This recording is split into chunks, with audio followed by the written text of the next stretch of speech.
Hi అండి అందరికీ. అందరూ బాగున్నారా? ఈరోజు మనం పుల్లటి గోంగూరతో గోంగూర రైస్ ఎలా తయారు చేసుకోవాలో చూద్దామండి. ఇది చాలా టేస్టీగా ఉంటుంది. ఇంకా అంత ఈజీగా కూడా ప్రిపేర్ చేసుకోవచ్చు. ఈ గోంగూర రైస్ పుల్లగా మనకు తినటానికి చాలా బాగుంటుందండి. పిల్లలకు కూడా బాగా నచ్చుతుంది. ఇది ఎలా చేసుకోవాలి ఏంటి అనేది నేను మీకు చూపిస్తాను.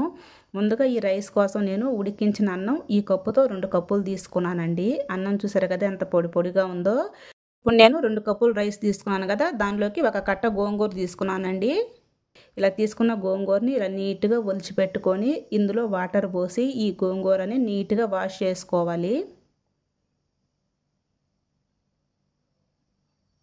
చూసారు కదా, ఇలా వాష్ చేసిన తర్వాత ఒక గిన్నె తీసుకొని మనం గోంగూర మొత్తాన్ని ఈ గిన్నెలో వేసేసుకోవాలండి. ఇలా వేసిన తర్వాత స్టవ్ వెలిగించి ఈ గిన్నె స్టవ్ మీద పెట్టి మూత పెట్టుకొని దీన్ని ఉడికించుకోవాలి. చూసారు కదా, గోంగూర అనేది మనకు ఉడికిపోయిందండి. ఇందులో వాటర్ పోయాల్సిన అవసరం లేదు, అదే ఉడుకుతుందండి. ఇప్పుడు ఈ ఉడికించుకున్న గోంగూరని మనం ఒక గిన్నెలోకి తీసుకొని చల్లారి పెట్టుకోవాలి. ఇప్పుడు చల్లారిపోయిందండి. ఈ గోంగూర ఒక మిక్సీ బౌల్ తీసుకొని ఇందులో వేసుకొని మూత పెట్టుకొని మెత్తగా గ్రైండ్ చేసుకోవాలి. చూసారు కదా, ఇలా పేస్ట్ లాగా చేసుకోవాలి. ఇప్పుడు మరలా స్టవ్ వెలిగించి కడాయి పెట్టుకొని ఇందులో 4-5 టేబుల్ స్పూన్లు ఆయిల్ వేసుకోవాలండి. ఈ ఆయిల్ ఇట్టిన తర్వాత కొంచెం బిర్యానీ ఆకు, ఇందులో 2 మరాఠీ మొగ్గలు, ఒక అనాస పువ్వు, కొంచెం జాపత్రి వేసుకొని ఫ్రై చేసుకోవాలి.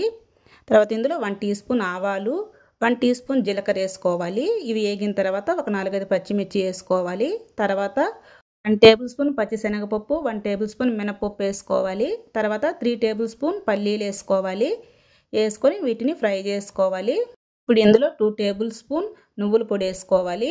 తర్వాత 1 టేబుల్ స్పూన్ ధనియా పౌడర్, 1½ టేబుల్ స్పూన్ సాల్ట్ వేసుకొని ఫ్రై చేసుకోవాలి.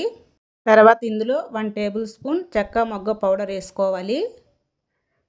తర్వాత 1 table spoon red chilli powder వేసుకొని ఒకసారి ఫ్రై చేసుకోవాలి. ఇలా చేసుకున్న తర్వాత మనం రెడీ చేసి పెట్టుకున్న గోంగూర పేస్ట్ని ఇందులో వేసేసుకోవాలి.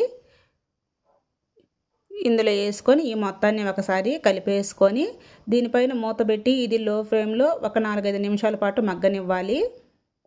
మధ్యలో ఒకసారి మూత తీసి చూద్దాం. చూసారు కదా, ఇది ఇంకా మగ్గలేదు. ఒకసారి కలిపేసుకొని మరలా మూత పెట్టి దీన్ని 1 నిమిషం పాటు మగ్గనివ్వాలి. చూసారు కదా, ఆయిల్ పైకి వచ్చిందండి, అంటే మనకు పేస్ట్ అనేది మగ్గింది. ఇప్పుడు మనం ఇందులో పక్కన పెట్టుకున్న రైస్ అనేది వేసేసుకోవాలి. ఇలా వేసిన తర్వాత మరొక కప్పు రైస్ ఇందులో వేసుకుందాం.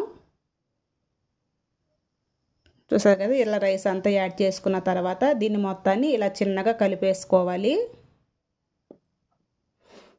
ఇలా కలిపిన తర్వాత దీనిపైన మూత పెట్టి ఇది ఒక 2 నిమిషాల పాటు లో ఫ్లేమ్లో ఉంచుకుందాం. ఇప్పుడు మూత తీసి చూద్దామండి. చూసారు కదా, మనకు పుల్లగా గోంగూర రైస్ అనేది రెడీ అయిపోయింది. ఇప్పుడు స్టవ్ ఆపేసుకుందాం. అంతేనండి, ఎంతో టేస్టీగా ఉండే పుల్లటి గోంగూర రైస్ అనేది రెడీ అయిపోయింది. ఇప్పుడు దీనిపైన కొంచెం పుదీనా కొత్తిమీరతో గార్నిష్ చేసుకుందాం. అంతేనండి, ఎంతో టేస్టీ అయిన గోంగూర రైస్ అనేది రెడీ అయిపోయింది. మీరు కూడా ఒకసారి తప్పకుండా ట్రై చేయండి. ట్రై చేసి ఎలా వచ్చింది ఏంటి అనేది కామెంట్ చేయండి. ఇంకా ఈ వీడియో మీకు నచ్చినట్లయితే ఒక చిన్న లైక్ చేసి మన ఛానల్ని సబ్స్క్రైబ్ చేసుకోండి. Thank you for watching. Bye bye.